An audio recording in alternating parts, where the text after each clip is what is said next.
Tom Paine, when he began writing his pamphlets, which I would say was the proto form of blogging, and inspired the American Revolution, was really talking about fundamentally redefining the human relationship to society, to the economy, to the world at large. And this show is based on the belief that if we don't redefine our relationship to the planet, to the future, to each other, it's now become impractical to go on without engaging in that struggle. So we're delighted to have you on and talk about it. But I also don't want to give listeners an inaccurate sense of your campaign. Your website, which I believe is marianneforcongress.org, if I remember correctly. It was .com, marianneforcongress.com.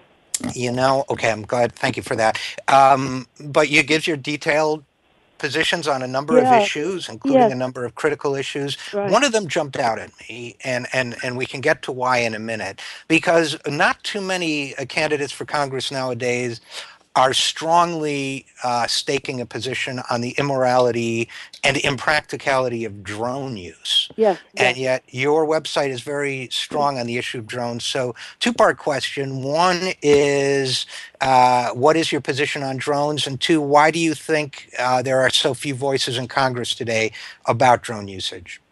Well, the three issues we need to be concerned about, all Americans, is shrinking civil liberties, expanding corporate influence, and domestic surveillance. Now, I don't think the average American seems to realize the technical capability of these drones. They can know who you're sleeping with and what you just logged onto on your computer and what room you just walked into. Now, our government, the same government that was forced to acknowledge the NSA spying because it had to, this government tells us not to worry about this because these drones will only be used by Amazon.com and FedEx and by law enforcement out to get the bad guys. And then if you ask the government, well, what about privacy concerns, we're told that we don't have to worry about that because the drones have to adhere to all local, federal, and state privacy laws. Well, if that doesn't make you guffaw, I don't know what does.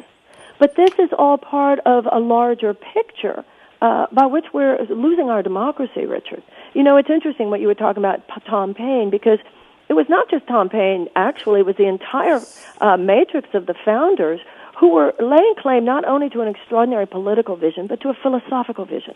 It was a moment in the philosophical evolution of the world, as well as the political evolution of the world, that we repudiated an aristocratic system. We repudiated a system in which power and material resources were to be basically siphoned off into the hands of a very few who took what they wanted, and then just let whatever crumbs fell off the table after they had feasted be, struggled over and competed for by everyone else. Now, we can call it a corporatocracy or plutocracy or oligarchy. I don't care what we call it. But I think we need to awaken to the realization that we have reverted to an aristocratic system. We repudiated an aristocratic system 200 years ago, and it is time to repudiate it again.